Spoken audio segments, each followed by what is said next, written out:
ॐ शान्तिः। सत्यं शिवं सुंदरम सतचित आनंद स्वरूप सत श्री अकाल मूर्त सदाशिव परम पिता परमात्मा की प्यारी संतान, प्यारे भाइयों तथा बहनों, आज दिनांक 15 अक्टूबर 2022 की मुरली का मंथन प्रस्तुत है। देखिए, विभिन्न धार्मिक ग्रंथों ने अमृत वेले की भूरी भूरी प्रशंसा की है, क्योंकि उस समय एक तो वातावरण शांत होता है, मन भी शांत होता है और चारों तरफ एकांत होता है। उस एकांत में मन को एकाग्र करके एक परम पिता परमात्मा से योग लगा के हम आत्माओं को सशक्त बना सकते हैं। अमृत वेले 3 से 4 बजे का समय अमरनाथ सदाशिव से योग लगाने से सहज ही आत्मा के अमृतत्व की अनुभूति होती है और अनुभव में भी आया है कि उस समय अमृत तरंगे चारों ओर से अपने आगोश में ले लेती है। आत्मा को बहुत ही सुखद शांति की अनुभूति होती है। इसलिए शायद किसी ने कहा है बहुत सुंदर कि झिम झिम बरसे अमृत धारा, मन पीवे सुन शब्द विचारा। अमृत वेले अमृत की धारा बरसती है और ईश्वरीय वचन सुनकर आनंद रस का पान करती है। भगवान शिव कहते हैं, मीठे बच्चे, अमृत वेले उठकर प्रभु पिता की याद में बैठने का प्रतिदिन अभ्यास करो। तो आइए हम सभी परम पिता परमात्मा की मधुर याद में बैठकर अपने ही मन की चादर को उसके रंग में रंग लेते हैं और इस गीत को सुनते हैं। तेरे रंग में रंग वाली है मैंने अपनी चुनरिया, मेरे रहबर मुझको ले चल हो मेरे रहबर मुझको ले चल तो अपनी रे नगरिया, तेरे रंग में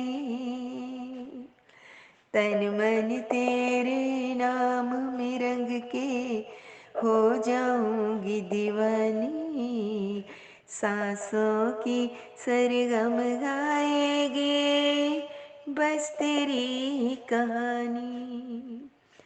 झूठे जग को छोड़ के मैं तो हो हो झूठे जग को छोड़ के मैं तो पकड़ू तेरी डगरिया, तेरे रंग में हो हो तेरे रंग में रंग वाली है। प्रीत की रीत तो जान गई, हाँ जान गई मैं, रोज संदेशा पाती मन मंदिर में बसने वाले, सुन ले ओ अविनाशी। ज्ञान रतन से भर के गगरिया हो हो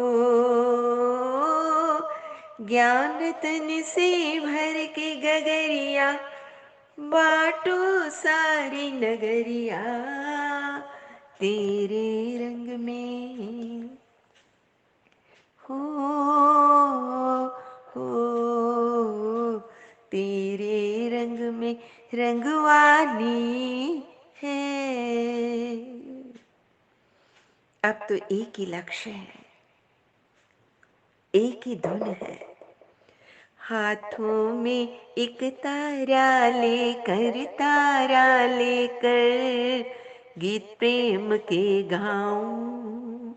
प्रेम दीवानी दर्स दीवानी तुझसे प्रीत निभाऊं।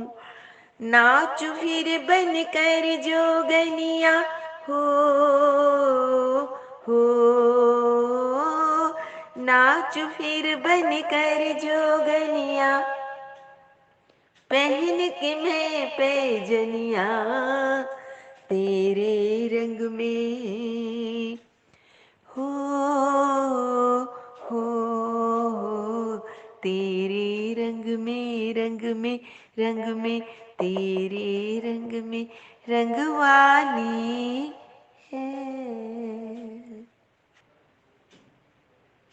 अमृत वेला कितना सुंदर अनुभव कराता है। ये स्वाध्याय के लिए और विचार सागर मंथन के लिए बहुत ही उपयोगी है। अति उत्तम और महत्वपूर्ण समय है ये।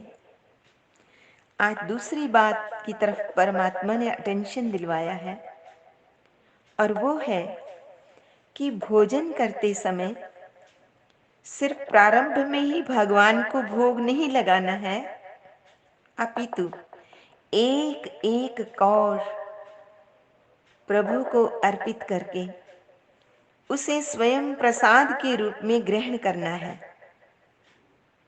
बाबा ने कहा तुम्हें इस बात पर विशेष अटेंशन देना है, ऐसी युक्ति रचनी है कि प्रभु पिता की याद निरंतर बनी रहे, उसमें कोई अंतर न आए, क्योंकि याद से ही विकर्म विनाश होंगे। आगे बाबा ने कहा कि कई बच्चों की रिपोर्ट आती है कि कई बच्चे अभी तक प्रेम स्वरूप नहीं बने हैं। हम सबको इस पर अटेंशन देना है, अपनी चेकिंग करनी है कि बाबा का आदेश है कि बच्चों को बहुत प्रेम से चलना है। प्रेम की शक्ति से तुम किसी भी आत्मा को अपना मित्र बना सकते हो। बिना प्रेम भाव के कोई भी जीवात्मा विश्वामित्र नहीं बन सकती, और बिना विश्वामित्र बने वसुधैव कुटुंबकम की भावना जागृत नहीं हो सकती।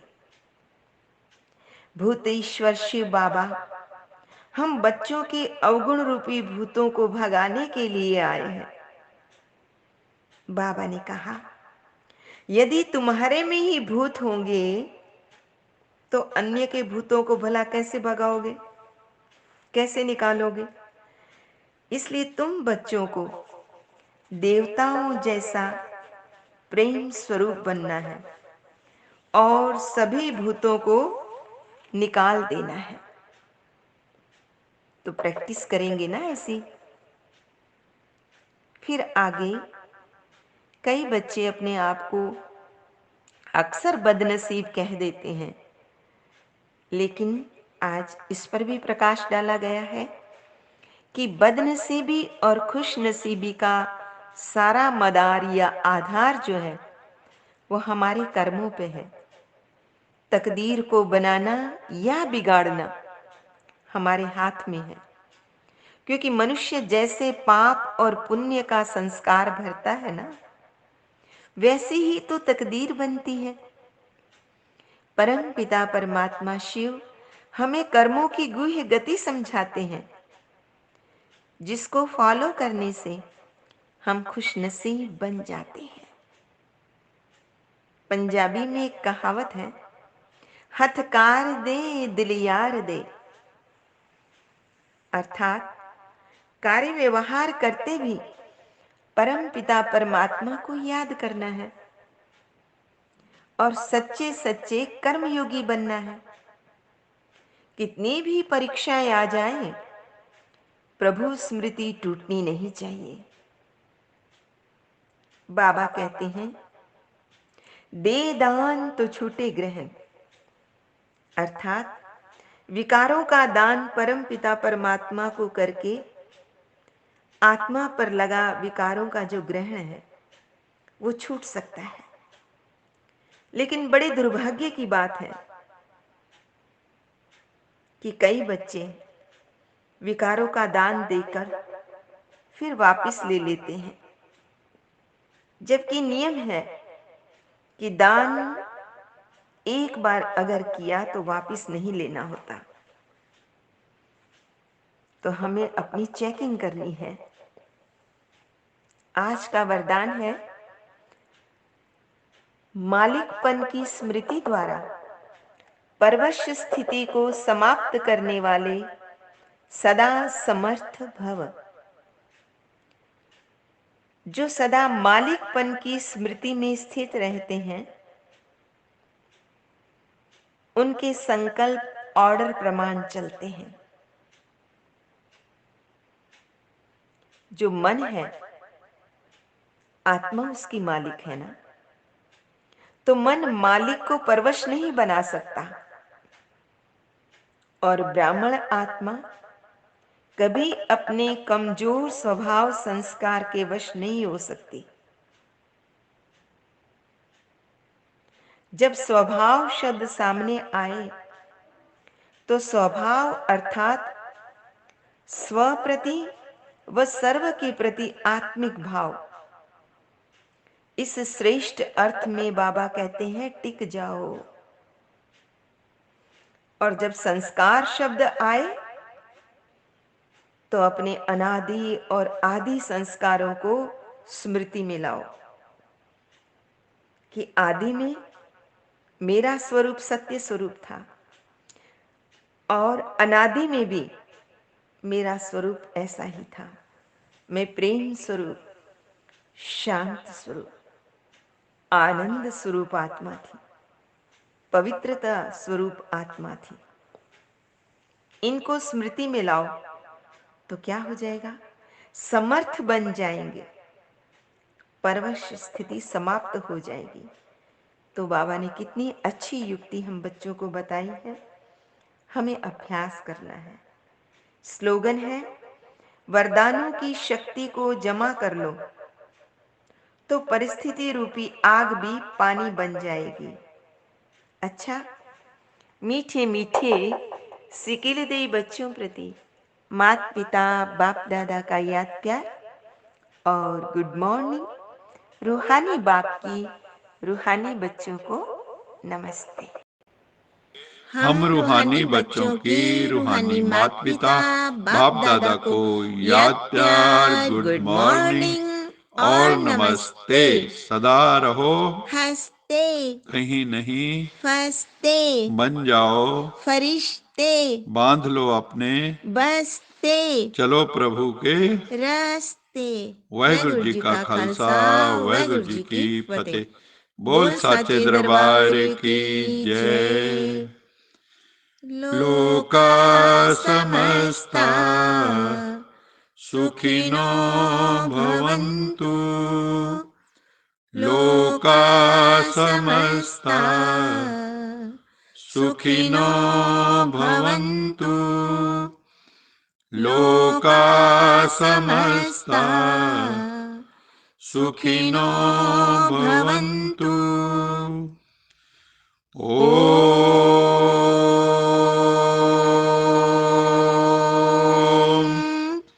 शांति